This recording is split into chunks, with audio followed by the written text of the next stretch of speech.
বর্ষাকালে যখন চারিদিকে লঙ্কার অভাব দেখা দেয়, তখন পশ্চিমবঙ্গ, আসাম ও বিহারের রান্নাঘরে লঙ্কার যোগান দেয় উত্তর দিনাজপুর জেলার কানকি নিয়ামতপুরের লঙ্কা বাজার। জুন জুলাই মাসে প্রতিদিন এখান থেকে হাজার হাজার কুইন্টাল লঙ্কা ভিন রাজ্যে রপ্তানি হয়। এই বছর প্রতিকূল আবহাওয়া ও প্রাকৃতিক দুর্যোগের কারণে লঙ্কা চাষে ব্যাপক ক্ষতি হলেও স্থানীয় চাষিদের প্রচেষ্টায় যোগানে কোনো ঘাটতি পড়েনি। বিশেষজ্ঞদের মতে কৃষি দপ্তর যদি সঠিক উদ্যোগ ও সহযোগিতা করত, তবে উত্তর দিনাজপুরের এই অঞ্চল অনায়াসেই ভারতের লঙ্কার রাজধানী হিসেবে খ্যাত অন্ধ্রপ্রদেশের গুন্টুরের মতো জনপ্রিয়তা অর্জন করতে পারত। কিন্তু আক্ষেপের বিষয়, লঙ্কা চাষিদের উৎসাহিত করতে এখনও কৃষি দপ্তরের বিশেষ কোনো উদ্যোগ চোখে পড়েনি।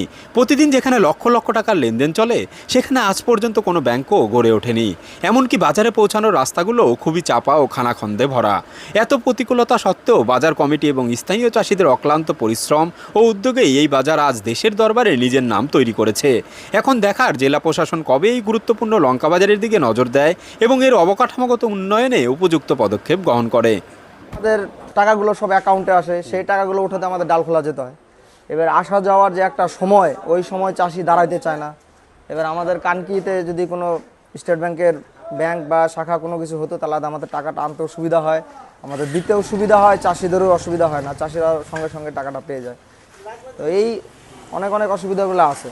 এখান থেকে লঙ্কা কোথায় কোথায় রপ্তানি হয়? এখান থেকে রপ্তানি হয় তোমার কলকাতা, শিয়ালদা, বারাসাত, তারপরে ধুলাগড়, হাবড়া, তারপরে আপনার উত্তর দিকে চলে যান আলিপুরদুয়ার, গুয়াহাটি, আসাম, বরপাটা, কোচবিহার, ফালাকাটা, ধূপগুড়ি, জলপাইগুড়ি, শিলিগুড়ি সুপার মার্কেট। প্রতিদিন আনুমানিক কত টন মাল এখান থেকে যায়? প্রতিদিন প্রথম দিকে তো হিসাবের বাইরে, তো হিসাব করে রাখা যায় না। এখন যেরকম আমদানি কম, এখন কালকে পরশু দিন 100 টনের উপর আমদানি ছিল, কালকে মোটামুটি 80-90 টন, আজকেও 70 টনের কাছাকাছি আমদানি হবে। এবছর যেরকম প্রাকৃতিক দুর্যোগের কারণে প্রথম দিক থেকেই বাজারে ভিড় কম ছিল, লোডিংও সবার কম ছিল। তো গত বছরের তুলনায় এই বছর মালের আমদানিও কম, রপ্তানিও কম। আপনার কি মনে হয় সরকারের তরফ থেকে কি কি উদ্যোগ গ্রহণ করলে সেটা আপনাদের এবং সরকারের তরফ থেকে ধরে নাও যে প্রথমত মূলত ট্রাফিকটা, রাস্তাটা ক্লিয়ার রাখলে সবারই সুবিধা। আর রাস্তাঘাটগুলো আর একটু ভালো হলে আমাদেরও সুবিধা হয়, সবারই সুবিধা। যেরকম এই রাস্তাটা পিএমজিটা কিছু জায়গায় খুবই খারাপ, আরেকটু চওড়া করলে আমাদের সুবিধা হয়। যেরকম মুর্শিদাবাদে ঢুকতেই বাজারটাতে রাস্তা ভেঙে আছে, ওইখানে প্রশাসন হস্তক্ষেপ করছে না বা সরকার দেখছে না। এই জিনিসগুলো দেখা উচিত। কারণ এত বড় একটা মন্ডি, এখান থেকে সবারই সুবিধা হয়। পাইকারদেরও যেরকম 2 টাকা ইনকাম হয়, এখানকার চাষিদেরও হয়।